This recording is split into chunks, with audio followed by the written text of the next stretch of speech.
that we are not separate entities, separate beings, but that we are this interactive process. And that's very hard to get your mind across around, that we're not things. And once you can get that we're processes, individual, unique, but we're processes. We're never stagnant. We're never an is. We're always a becoming. And with that in mind, that sense of being an interaction, Jean said that our main job is to be the kind of interaction that will make things better. The kind of interaction that we're being is more important than the concepts that we're learning. So we're trying to be this interaction together. Well, we are being this interaction together and trying to make it one that will make things alive and meaningful. And then we went last time to visions of the kind of us that we want to be, and focused a lot on Greg Madison's idea of inner democracy and outer democracy, and making space for the multiplicity that we are, each one of us is, that each one of us are this intricate complexity of processes.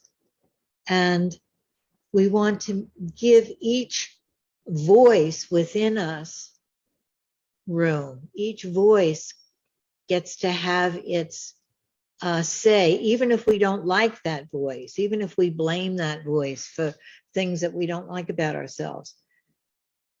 We want all the voices to be heard, not to be pushed away or pushed down or talked over. And then all of the voices between us can be heard. And that's what we're going to talk about tonight. So if we think about ourselves instead of as things that are, as a process of becoming, that we are all becoming,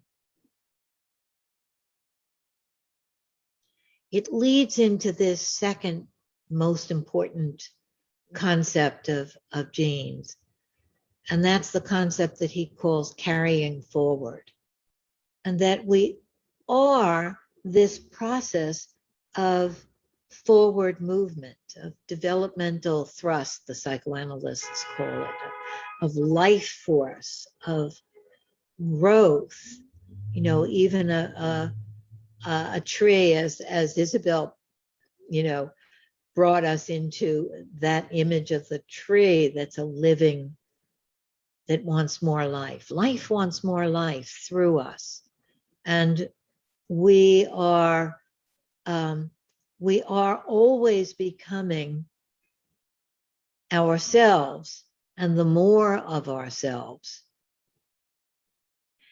So if we aren't static things, but we're processes of becoming,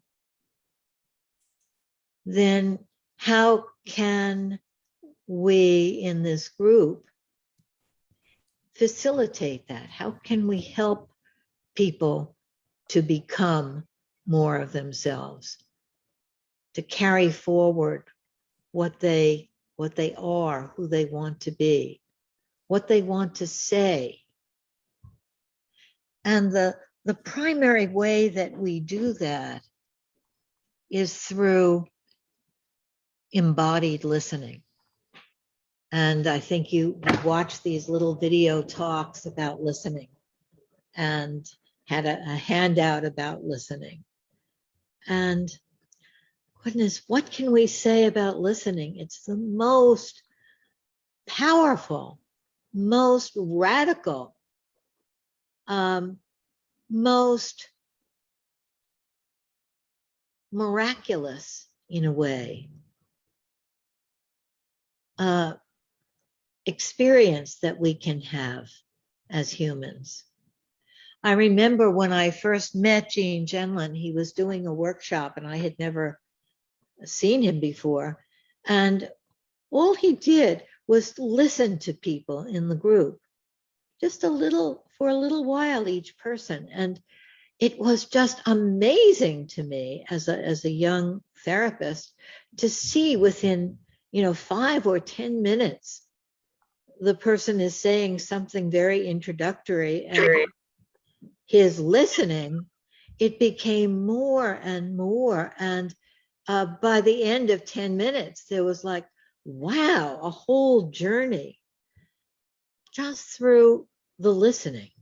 And the listening is what Rogers calls active listening. It may be listening and responding, like, oh, wow, it might be a response, or, uh-huh, or, oh, it seems like blah, blah, blah, a reflection.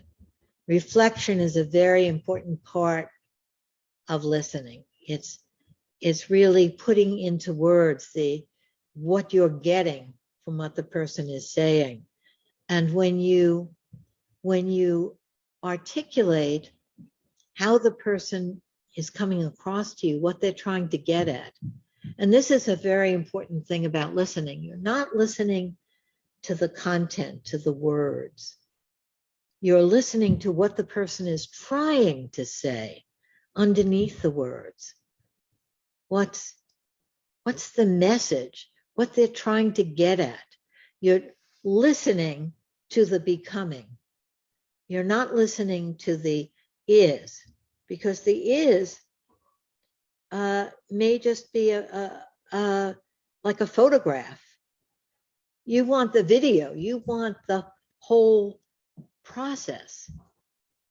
And what's sort of miraculous about this is that if you're not engaged, or you disagree, or you hate the way the person is speaking or what they're doing or saying, or you're bored, or you want to get a chance to talk, you want them to shut up so you can talk. If you really set your sights on listening, it all changes. And that's the promise that focusing sort of makes. It's sort of like Irish weather. If you don't like the weather, wait a minute, except that you have more input with your listening than you do in Ireland on the weather. By your being curious and receptive and saying, oh, how is that you're feeling that? What is that like? Can you say more about the feeling of that? Those kinds of questions, rather than, do you have your facts straight? And did you see on TV what so-and-so said? Or don't you remember blah, blah, blah? Those kinds of things just get into the polarization. And not just talking about politics, but family relationships, any kinds of relationships. But when you sort of say, okay, it's not going to get me anywhere to react. Let me do something different and do this as a kind of practice.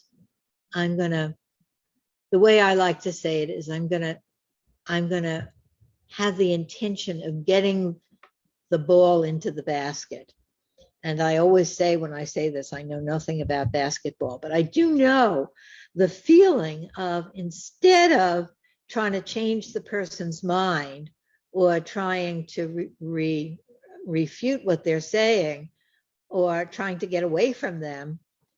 I'm not saying that you should always stay in conversations if they're toxic. I'm not saying that, but instead of those things, if you say, let me see if I can say something that clicks, and you say, oh, there's a feeling of incredible frustration there about that.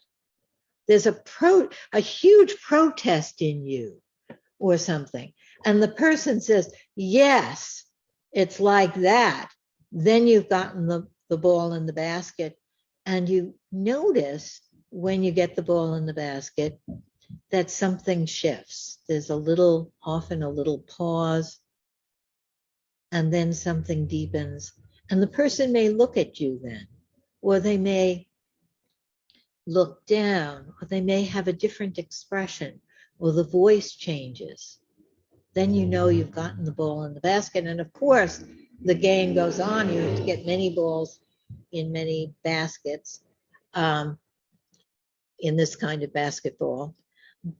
But you can feel that it's worthwhile. And you aren't giving up what you think, what you want, what you feel. You're just putting it down for a moment. As Jean says, I don't want anything between me and the other person. And so I put all my stuff down for a minute. I can always pick them up again after we get to a different place. But I'm not giving them up. I'm not giving up anything.